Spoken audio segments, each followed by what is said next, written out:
রুদ্রাশিসের আজ অন্নপ্রাশনে নারায়ণ পুজো হচ্ছে। এখানে ওর পায়েস রান্না হচ্ছে। ঠাকুরমশাই ওর জন্য পায়েস রান্না করছে, যেটা খেয়ে ওর মুখটা একটু হবে।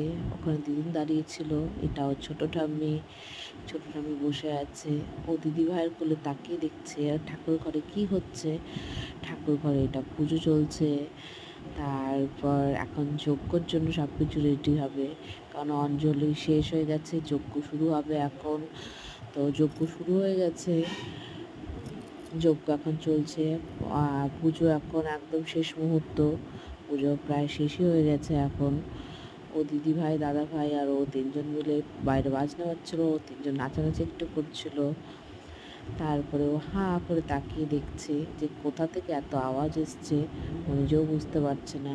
ইনি আমার শাশুড়ি মা, অসুস্থ আছে। তো তারপর ঠাকুরমশাই কোলে গিয়ে আশীর্বাদ